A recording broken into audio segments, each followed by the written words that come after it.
Hello students, welcome to our YouTube channel Bangla students. আজকের বিষয় হলো ক্লাস 9 এর ইংরেজি লেসন 3 অটম।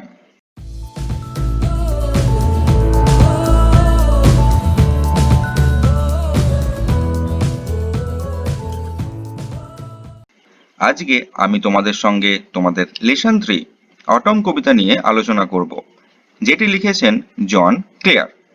চলো তবে আজকের ভিডিও শুরু করা যাক।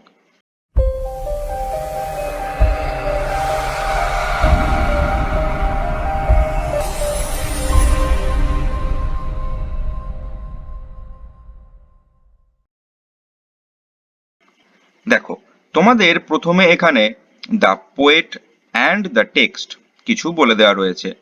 তা প্রথমে পোয়েট সম্পর্কে কি বলে দেওয়া রয়েছে সেটা একটু দেখে নিই।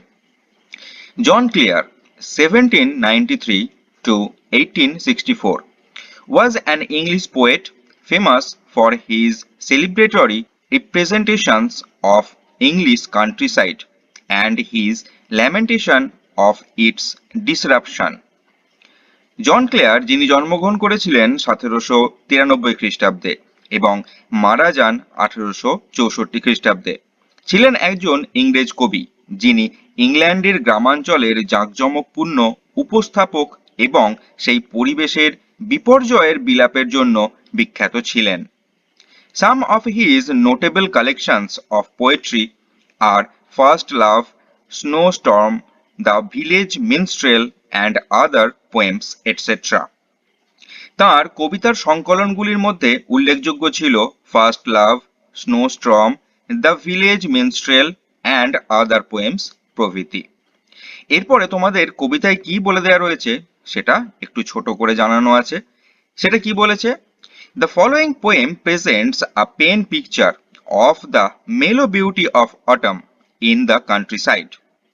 নিচের কবিতায় গ্রামাঞ্চলের শরৎ এবং হেমন্তকালের চোখ জুড়ানো যে সৌন্দর্য লেখনী চিত্র তিনি এখানে এঁকেছেন। As this season comes just before winter, it is characterized by falling leaves, bare branches and strong winds. যেহেতু শীতকালের আগে এই ঋতু আসে, তাই এই বৈশিষ্ট্যগুলো হলো ঝরা পাতা, ন্যাড়া ডালপালা এবং তীব্র বাতাস। এরপরে দেখে নেব তোমাদের কবিতাতে কি বলে দেওয়া রয়েছে। দেখো, I love the fitful gust that shakes the casement all day. আমি ভালোবাসি ঝলকে আসা দমকা বাতাস যা নাড়িয়ে যায় বড় জানলাগুলি সারাদিন ধরে। And from the mossy elm tree takes the faded leaves away. আর শ্যাওলা ঢাকা এলম গাছ থেকে শুকনো পাতাগুলিকে নিয়ে যায় বহু দূরে। Trailing them by the window pane with thousand others down the lane. সেগুলিকে পাক খাওয়ায় জানলার সার্সির কাছে, আরো হাজার অন্য পাতাকে বয়ে নিয়ে চলে রাস্তা দিয়ে। I love to see the shaking twig dance till the start of eve. আমি দেখতে ভালোবাসি কম্পমান ছোট ডাল যারা নৃত্য করে সন্ধে নেবে আসা পর্যন্ত। The sparrow on the cottage rig, কুঁড়ে ঘরের চালের বাড়ানো অংশের ওপর চড়ুই পাখি। Whose trip would make believe that spring was just now flirting by, যার কিচিরমিচির বিশ্বাস করায় যে বসন্ত এইমাত্র ছলনা করে চলে গেল। In summer's lap with flowers to die, যাতে গ্রীষ্মের কোলে ফুল শুতে পারে। I love to see the cottage smoke curl upwards through the naked trees. আমি দেখতে ভালোবাসি কুঁড়ে ঘর থেকে আসা ধোঁয়া যা কুণ্ডুলি পাকিয়ে ওপরে ওঠে ন্যাড়া গাছের মধ্যে দিয়ে। The pigeons nestled round the court on dull November days like these. পায়রারা বাসার চারিপাশে নিশ্চিন্তে আশ্রয়ে থাকে নিরস নভেম্বরের এরকম দিনে। The cock upon the dunghill crowing. গোবর স্তূপের ওপর মোরগ চিৎকার করে। The feather from the raven's breast fall on the stubbled lea. দাঁড় কাকের বুক থেকে পালক ঝরে পড়ে নাড়ায় ভরা ঘাস জমিতে। The acorns near the old crow's nest fall pattering down the trees. Oak গাছের বাদামি বীজ বুড়ো কাকের বাসার কাছে টুপ টুপ শব্দ করে গাছ থেকে ঝরে পড়ে। The grunting pigs that wait for all scramble and hurry where they fall. ঘোত ঘোত করা শুয়োর যারা এই সমস্ত কিছুর অপেক্ষায় থাকে হুড়োহুড়ি তাড়াতাড়ি করে যায় যেখানে ওগুলি ঝরে। চলো এবার এই কবিতার কিছু টেক্সচুয়াল মিনিং আমরা জেনে নিই। প্রথম দেখো, ফেমাস বিখ্যাত, সেলিব্রেটরি কোনো কিছুর গুণকীর্তনমূলক, রিপ্রেজেন্টেশন উপস্থাপন, কান্ট্রিসাইড পল্লী অঞ্চল বা গ্রামাঞ্চল, ল্যামেন্টেশন বিলাপ, ডিসরাপশন ভাঙন বা বিপর্যয়, নোটেবল উল্লেখযোগ্য, মিনস্ট্রেল চারণ কবি, পেন পিকচার লেখনী চিত্র, মেলো নরম বা কোমল, অটম শরৎ বা হেমন্তকাল, ফলিং পড়ছে এমন, বেয়ার ফাঁকা বা খালি, ফিটফুল থেকে থেকে হচ্ছে এমন, গাস্ট দমকা, সেক নাড়ানো, কেসমেন্ট বড় জানলা, মসি শ্যাওলা ঢাকা, ফেডেড মলিন বা শুকনো, টুইলিং পাক খাচ্ছে এমন, পেন জানলার সার্সি, শেকিং কম্পমান, টুইগ ছোট ডাল, ইভ সন্ধেবেলা, স্প্যারো চড়ুই পাখি, রিগ কুটিরের চাল বা কাঠামোর বাড়ানো অংশ, ট্রিপ কিচিরমিচির করা, ফ্লাটিং ভালোবাসার ছল করা, ল্যাপ কোল কার্ল এঁকে বেঁকে কুণ্ডুলি পাকিয়ে যাওয়া, ন্যাকেড ন্যাড়া, নেসেল্ড নিশ্চিন্ত আশ্রয় থাকা, কোট পাখির বাসা, ডাং হিল গোবর স্তূপ, মিলসেল হাওয়া কলের পাখা, হিত পতিত জমি, আগোয়িং জোরে ঘূর্ণনরত, ফেদার পালক, র্যাভেন দাঁড় কাক, স্টাবেল নাড়া বা ফসল কাটার পরে মাটিতে পড়ে থাকা গোড়া, লি ঘাস জমি, অ্যাক্রন ওক গাছের বীজ, প্যাটার টুপটাপ শব্দ, গ্রান্টিং ঘোঁত ঘোঁত শব্দ করছে এমন, স্ক্রাম্বেল হুড়োহুড়ি করে যাওয়া, হাড়ি তাড়াতাড়ি করে যাওয়া, ফল পড়া। এরপরে তোমাদের টেক্সচুয়াল কোশ্চেন এক্সারসাইজ 1-এ কি বলে দেওয়া রয়েছে সেগুলো এবার দেখে নিই। Tick the correct answer from the given alternatives. বলছে নিচে দেওয়া বিকল্পগুলির মধ্য থেকে সঠিক উত্তরটি টিক চিহ্ন দাও। চলো এবার উত্তরগুলো কি হবে দেখে নিই। দেখো, number 1, all through the day the fitful gust shakes the. বলছে সারাদিন ধরে থেকে থেকে দমকা বাতাস নাড়ায়, কি নাড়ায়? কেসমেন্ট অর্থাৎ বড় জানলা।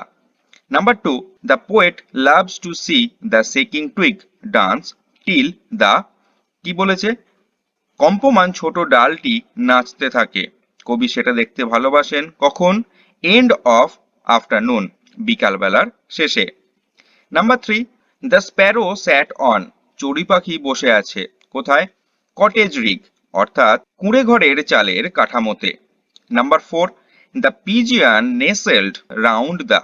অর্থাৎ পায়রারা নিশ্চিন্ত আশ্রয়ে রয়েছে কোথায়? কোট অর্থাৎ পাখির বাসাতে। নাম্বার 5 দেখো, the cock was ক্রোয়িং upon the. বলছে মোরগ চিৎকার করছিল কোথা থেকে? ডাং হিল অর্থাৎ গোবরের স্তূপের ওপর থেকে। 6 নম্বর দেখো, দ্য গ্রান্টিং পিগস। বলছে ঘোঁত ঘোঁত করা শুয়োরগুলি কি করছিল? স্ক্রাম্বেল অ্যান্ড হারি, তারা হুড়োহুড়ি এবং তাড়াতাড়ি করছিল। এরপরে চলে যাব তোমাদের এক্সারসাইজ 2। দেখো কি বলেছে, answer the following sentences within 25 ওয়ার্ডস। নিচে তোমাকে যে প্রশ্নগুলো দিয়ে দিয়েছে সেগুলোকে তোমাকে 25টি শব্দের মধ্যে করতে হবে। নাম্বার 1 দেখো কি বলেছে, what happens to the leaves of the mossy elm tree in autumn. অর্থাৎ শরৎকালের দমকা বাতাসে শ্যাওলা ঢাকা এলম গাছের কি হয়? তাহলে উত্তর কি হবে? The faded leaves of the mossy elm tree twirl down the window pane and join the 1000 others that have already fallen. অর্থাৎ শ্যাওলা ধরা এলম গাছের হলুদ পাতাগুলি জানলার গা বেয়ে ঘুরতে ঘুরতে পড়ে আর ঝরে পড়া হাজার হাজার পাতার সঙ্গে মিশে যায়। এরপরে নাম্বার 2 দেখো কি বলেছে, what are the things the poet loves to see on November days. নভেম্বরের দিনগুলিতে কবি কোন জিনিসগুলি দেখতে ভালোবাসেন? অ্যান্সার কি হবে? On November days the poet loves to see the cottage smoke curling upwards, the pigeons nestling the cote and the cock crowing on the dunghill. তাহলে কি হবে মানে? নভেম্বরের দিনগুলিতে কবি দেখতে ভালোবাসেন কুঁড়ে ঘরের ধোঁয়া কুণ্ডুলি পাকিয়ে ওপরে উঠে আসছে, পায়রা তাদের বাসায় বসে আরাম করছে, এবং গোবরের স্তূপে দাঁড়িয়ে মোরগ ডাকছে। এরপরে দেখে নিই তোমাদের এক্সারসাইজ 3 গ্রামার ইন ইউজে কি বলে দেওয়া রয়েছে। State whether the following sentences are in active or passive voice. নিচে তোমাদের এই সেন্টেন্সগুলো যেগুলো দিয়ে দিয়েছে সেগুলো কর্মবাচ্য না কর্তৃবাচ্য সেটাকে তোমাদের চিহ্নিত করতে হবে। অ্যাক্টিভ ভয়েস বা প্যাসিভ ভয়েস অর্থাৎ কর্মবাচ্য বা কর্তৃবাচ্য চেনার সব থেকে ভালো উপায় কি? সব থেকে ভালো প্যাসিভ ভয়েস চেনার উপায় হলো সব সময় দেখবে যে এই সেন্টেন্সগুলো শেষের দিকে গিয়ে বাই দা বলে শেষ হয়েছে, ঠিক আছে? এবং যেগুলো অ্যাক্টিভ ভয়েস হবে সেগুলো দেখবে কোথাও বাই থাকবে না। এবার কোনো কোনো সেন্টেন্সে হয়তো বাই থাকলেও থাকতে পারে, বাই থাকবে সেটা অন্য মিনিং এ, সেটা হয়তো সময় বোঝানোর ক্ষেত্রে বাই, সেটা হতে পারে, ঠিক আছে? তো এবার দেখো নাম্বার এ কি বলেছে, Anil will visit his grandmother's house. দেখো এই সেন্টেন্সটার মধ্যে কোথাও বাই নেই, সেই জন্য এটা হয়ে গেল অ্যাক্টিভ ভয়েস। তারপরে দেখো the president left his office, এটাও হয়ে গেল অ্যাক্টিভ ভয়েস। নাম্বার সি দেখো the project will have been finished by the students.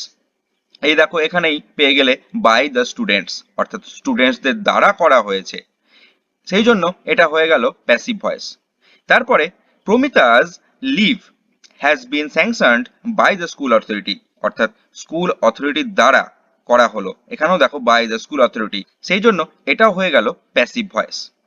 তোমরা যারা আমার এই ভিডিওটি এখন দেখছো, যারা আমার নতুন বন্ধুরা চ্যানেলটি এখনো পর্যন্ত সাবস্ক্রাইব করোনি, চ্যানেলটিকে এক্ষুনি সাবস্ক্রাইব করে রাখো, কারণ পরবর্তীকালে আমি তোমাদের গ্রামারের ওপরে যেমন voice change, narration change, tense ইত্যাদির ওপরে নানা রকম ভিডিও নিয়ে আসবো।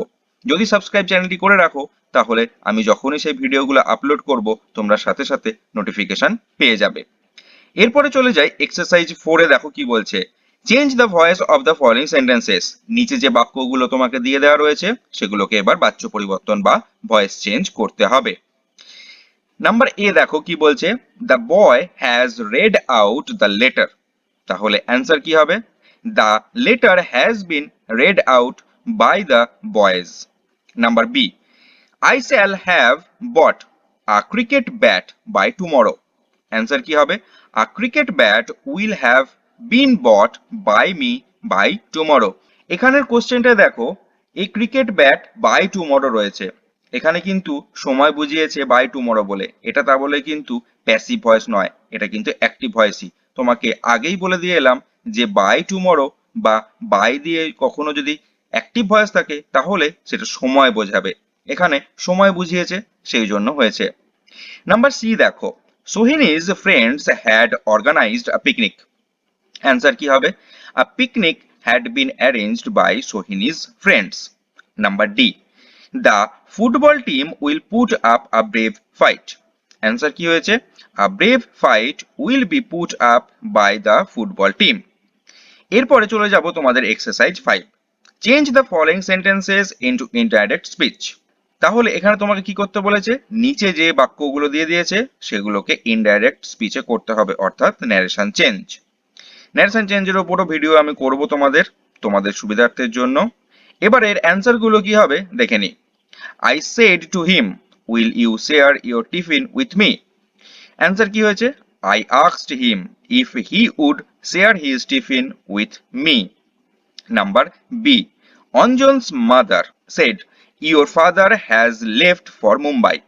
অ্যান্সার কি হয়েছে, Anjan's mother said that my father had left for Mumbai. Number C, the girls triumphantly said hurray we have won the match. Answer কি হয়েছে, the girls exclaimed with joy that they had won the match.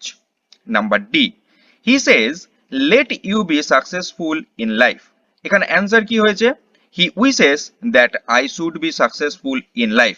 এখানে একটা জিনিস তোমাদের লক্ষ্য করার, দেখো এখানে হি সেজ রয়েছে, সেই জন্য হি উইসেস করেছি অ্যান্সার করবার সময়। যদি এখানে হি সেড থাকতো তাহলে কিন্তু আমি এখানে অ্যান্সারটা করতাম হি উইসড। নাম্বার ই দেখো, the captain informed the tournament was postponed last month. Answer কি হয়েছে, the captain informed that the tournament had been postponed the previous month.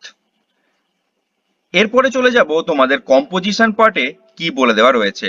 Exercise 6 দেখো, বলেছে use the following flow chart to write a paragraph within 100 words on how to make paper. নিচে তোমাকে যে flow চার্টটা দিয়ে দিয়েছে সেটা ব্যবহার করে 100 শব্দের মধ্যে কাগজ কিভাবে তৈরি হয় সেটা লিখতে হবে। ফ্লো চার্টে কি কি দেয়া রয়েছে সেটা এবার দেখে নিই। কাটিং ডাউন অফ ব্যাম্বুজ, বাঁশ কেটে নামানো। মেকিং পাল্প, মন্ড তৈরি করা। অ্যাডিং কেমিক্যালস, রাসায়নিক পদার্থ যোগ করা। রোলিং ইনটু সিটস, কাগজের চাদর বানানো। অ্যাডিং কালার, রং যোগ করা। ড্রাইং, শুকনো করা। রেডি ফর ইউজ, ব্যবহারের জন্য প্রস্তুত। এরপরে এই ফ্লো চার্টগুলো ব্যবহার করে কিরকম রাইটিংটা লিখতে পারি সেটা দেখে নিই। দেখো এখানে প্রথমে একটা আমি হেডিং দিয়েছি মেকিং অফ পেপার বলে। এবার দেখো কি কি লিখেছি। Paper is one of the most essential things in our daily life. বলছে কাগজ আমাদের প্রাত্যহিক জীবনে একটা খুবই গুরুত্বপূর্ণ জিনিস। Our total system either education or other official works mainly dependent on paper. বলছে আমাদের গোটা এই যে ব্যবস্থা তা আমাদের শিক্ষাক্ষেত্রই হোক বা বিভিন্ন অফিসিয়াল কাজই হোক সবকিছুই কাগজের উপর নির্ভরশীল। Papers are made in a factory through a few interconnected steps. বলছে কাগজ তৈরি হয় ফ্যাক্টরিতে কিছু সম্পর্কযুক্ত ধাপের মাধ্যমে। At first bamboos are collected, সর্বপ্রথমে বাঁশ সংগ্রহ করা হয়। They are cut into small pieces, তারপরে সেগুলোকে ছোট ছোট টুকরো করা হয়। Then they are dipped in water, তারপরে সেগুলোকে জলে চোবানো হয়। Next bleaching is applied to remove dirt, তারপরে ব্লিচিং পাউডার মেশানো হয় এর থেকে ময়লা সরাবার জন্য। আ পাল্প ইজ মেড, একটা মন্ড তৈরি করা হলো। After that different colour and chemicals are added, তারপরে বিভিন্ন রকম রং এবং বিভিন্ন রাসায়নিক দ্রব্য যোগ করা হলো। Next the pulp is rolled into sheets, তারপরে সেই মন্ডটা একটা পাতলা চাদরে পরিণত করা হলো। Then those papers are dried, তারপরে সেই কাগজগুলোকে শুকনো করা হলো। Now the paper is ready, এখন পেপার তৈরি হয়ে গেছে। ফাইনালি পেপার ইজ মার্কেটেবল, পরিশেষে কাগজ বাজারে বিক্রয়যোগ্য হয়। এরপরে তোমাদের এক্সারসাইজ 7 কি বলেছে সেটা একটু দেখে নেব। বলেছে write a biography of Annie Besant within 100 words based on the hints given below. বলছে 100 শব্দের মধ্যে অ্যানি বেসান্তের ওপর একটি বায়োগ্রাফি অর্থাৎ জীবনী লিখতে হবে। নিচে তোমাকে এই হিন্টস গুলো দিয়ে দিয়েছে সেগুলোর সাহায্য নিয়ে। তো হিন্টস গুলো কি কি বলেছে সেগুলো একটু দেখে নিই।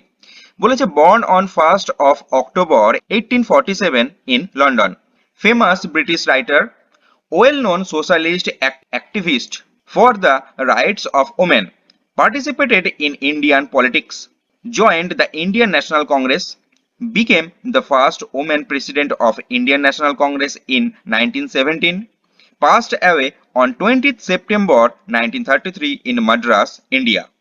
এই হিন্টস গুলো ব্যবহার করে কিরকম লেখা যায় সেটা এবার একটু দেখে নিই। দেখো প্রথমে আমি একটা টাইটেল দিয়েছি অ্যানি বেসান্ত, শুধু নাম দিয়েও করতে পারো কিংবা আরেকটা করতে পারো a great soul of Indian freedom fighting. তো এরপরে অ্যান্সারটা কি হয়েছে দেখে নিই। World has produced a galaxy of stars, Annie Besant was an English by birth, one of them. আমাদের পৃথিবী অনেক রথী মহারথীর জন্ম দিয়েছেন। অ্যানি বেসান্ত যিনি একজন জন্মগতভাবে ইংরেজ ছিলেন তিনি তাদের মধ্যে একজন। She was a famous British writer and a great freedom fighter of India. তিনি একজন বিখ্যাত ব্রিটিশ লেখিকা ছিলেন এবং তার সাথে সাথে ইন্ডিয়ার স্বাধীনতা যুদ্ধের একজন যোদ্ধাও ছিলেন। She took Indian citizenship by her choice. তিনি ভারতীয় নাগরিকত্ব গ্রহণ করেছিলেন তার নিজের পছন্দে। She was born on 1st October 1847 in London. তিনি জন্মগ্রহণ করেন 1847 সালে 1 অক্টোবর লন্ডনে। She is well known as a great socialist and an activist for the right of women. তিনি সুপরিচিত ছিলেন একজন সমাজতন্ত্রী এবং নারীদের অধিকার প্রতিষ্ঠার জন্য। Later, she took part in Indian politics and joined Indian National Congress to liberate India from the clutches of the British. তারপরে তিনি ভারতীয় রাজনীতিতে যোগদান করেন এবং তিনি ইন্ডিয়ান ন্যাশনাল কংগ্রেসে যোগদান করেন ভারতকে ব্রিটিশদের কবল থেকে মুক্ত করতে। In 1917, she became the first woman president of the Indian National Congress. 1917 সালে তিনি প্রথম মহিলা সভাপতি হন ইন্ডিয়ান ন্যাশনাল কংগ্রেসের। She became more an Indian in her mission and vision than Indian. তাঁর উদ্দেশ্য ও দর্শনে তিনি একজন ভারতীয় অপেক্ষাও বেশি ভারতীয় ছিলেন। The great lady passed away on 20th September 1933 in Madras, India. এই মহান মহিলা আমাদের ছেড়ে চিরতরে বিদায় নেন 20শে সেপ্টেম্বর 1933 সালে মাদ্রাস, ইন্ডিয়াতে, যেটি এখন চেন্নাই বলে তোমরা জানো। The country will never forget her contribution to the freedom movement. স্বাধীনতা আন্দোলনে তার এই অবদানের কথা দেশ চিরকাল মনে রাখবে। তো এইটুকুই ছিল তোমাদের অটম কবিতার টেক্সচুয়াল কোশ্চেন এবং তার গ্রামার এবং তার কম্পোজিশন। ভিডিও যদি তোমাদের ভালো লাগে অবশ্যই লাইক করো, বন্ধুদের সঙ্গে শেয়ার করো, এবং যদি নতুন হও আমার চ্যানেলে তাহলে চ্যানেলটিকে অবশ্যই সাবস্ক্রাইব করো। ভিডিওটি নিচে দেখো একটা ছোট্ট লাল কালারের সাবস্ক্রাইব লেখা বাটন রয়েছে, সেটিকে প্রেস করে অল নোটিফিকেশন অন করে রাখো, যাতে পরবর্তীকালে আমি যে কোনো বিষয়ে ভিডিও আপলোড করলেই তোমাদের কাছে নোটিফিকেশন চলে যায়। আজকের মতো এইটুকুই। সবাই খুব সাবধানে থাকো, ভালো থাকো, সুস্থ থাকো। আজকের জন্য টাটা।